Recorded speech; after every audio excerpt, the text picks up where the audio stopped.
So from what has been the bottom of the barrel in the NFL. Hey. As Dude. a television show. Yeah, I didn't say the Bears.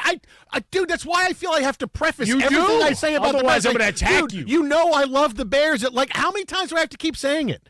You're like so needy in a relationship where you didn't tell me you loved me in the last 18 seconds. No, not that at all. You need to tell me you love me. Not that at all. I Why just didn't you want to tell me make you sure love that me? that doesn't get cut off of you saying the worst. How come? The worst thing going. You haven't told me you love me since you woke up this morning. It is haven't true. even brushed my teeth. It's been yet. a decade. You haven't told me you love me. I've been sitting up watching you sleep for the last hour and a half, and you didn't wake up. That's not creepy at all.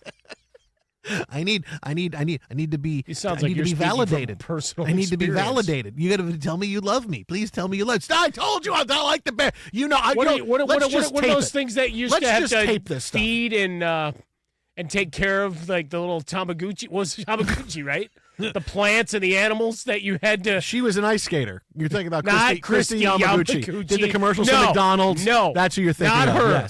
Yes. No, the Olympics are over. No, but that was a long time ago. I know. Christy Yamaguchi's. I think she's like 60 now. Could be. Okay. Oh boy. So from the bottom of the barrel of sports television. There we go. Okay. You feel okay now? You feel okay now? I didn't have to say, because I love because every other year. I love you. You know I love you. Because Say you love me. every other year it was an apt comparison. If you were talking about the White Sox, who won today. Woohoo! Number 31, baby. Ice hockey in hell begins Friday.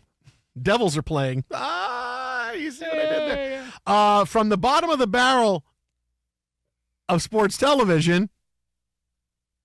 Okay, he's okay. To a big decision in the NFL today. This is something that there is a big takeaway from this, and it's something that every team needs to follow this blueprint when they deal with any sort of quarterback competition. The Broncos made it official today. Bo Nix is their starting quarterback, right? Okay. The latest of the rookie class to be anointed as the starter. Caleb Williams, you knew coming in, was number one. Jaden Daniels is number one. Now we have the number one quarterback in Denver. No surprise, it's Bo Nix. This is how you run a quarterback derby. Okay, so for Steelers and everybody else, this should be taught in a class. This is how you run a quarterback derby and get to your quarterback of the future quicker than anywhere else, right? This was a fixed derby from the beginning. If you bring in two guys to battle it out, what kind of vision do you really have for your team? You have no vision, right? Like, you didn't want to think the Steelers brought in two guys. Hey, one of these guys will fix our quarterback. Well, they're kind of different skill sets. Russ isn't mobile like Justin Fields. You can't call design runs off. This is not Russell. But the Steelers said, hey, let's just throw numbers at this. Let's go. Like, the Steelers have no idea what they're doing when they came in and said, we need people to fix our quarterback job. But Sean Payton knows what he's doing. And what did they do? Coming into this year, who were the quarterbacks vying for number one? You had the first-round pick, Bo Nix, that you didn't want to push too hard, but you didn't want to keep in mothballs. You don't want to Drake May him, and suddenly, well, the guy's got no reps. Here he is starting. So what did they do? They had a quarterback room that was experienced, but nobody who was really a threat to Bo Nix. Jarrett Stidham is a backup quarterback, right? He's not Gardner Minshew, coming in saying, hey, if the quarterback falters, Gardner Minshew can step in. No, Jarrett Stidham is a backup. He is a backup quarterback. You're only hoping has to play for a couple of weeks. Zach Wilson, backup quarterback who comes in, is hoping to restart his career after he flamed out with the Jets, showing that, you know what, I'm a backup, but maybe if I unlearn all my bad habits, which is playing quarterback, if I unlearn those bad habits, then maybe I can make something of my career. But Bo Nix is the starter coming in, but you want to be able to push him forward and put him in position to succeed while at the same time not holding your team back. Bo Nix was able to now, because we're not naming a starter, we're looking at everybody. I'm going to learn at my own pace during training camp, and as training camp goes on, I'm gaining more confidence, and as long as I don't throw up on myself and I show that I'm ready, well, guess what? I'm going to be the starting quarterback. And if they really aren't, if Bo Nix really isn't ready, Sean Payton knows, how long can I start Jarrett Stidham for before we got to play him? 3 weeks? So we give him 3 weeks to get used to the NFL, and by week 4 we're starting him. So Jarrett Stidham would only have to play for a couple of weeks. these guys are break glass in case of emergency quarterbacks, right? Stidham and Zach Wilson. So bringing Bo Nix in, having a fixed competition, this is how you do it. When you have a quarterback coming in that's young, that you don't want to give it to him too early, you want to make him earn it, this is how you run it. Not whatever crazy-ass thing they have going on in New England where 4 guys are playing and guys are outplaying your rookie.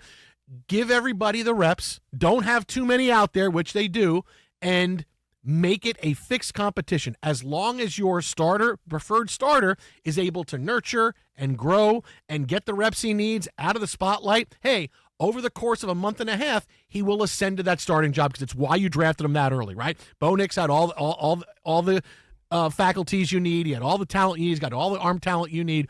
But you want to be able to assimilate himself to the NFL and be in a position to succeed. And this is how you do it. No, well, it's going to be him, and he's got to go win it. He's got to go do this. No, players are different now. Quarterbacks coming to the league. It's not, I'm going to throw you to the wolves and see what you can do.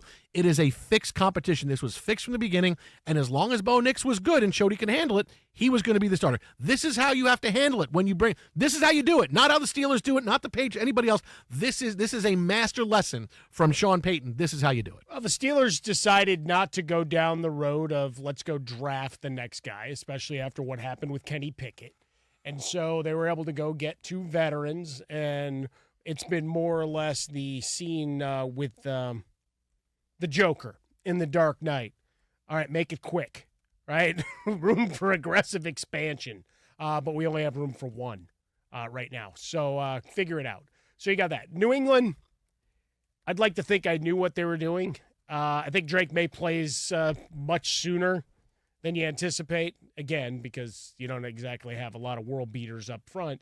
But you have a guy in Jacoby Brissett who's proven serviceable for short periods of time. In Denver, this goes back to the Sean Payton now being extolled as super genius once again. And maybe it works. Maybe it's brilliant.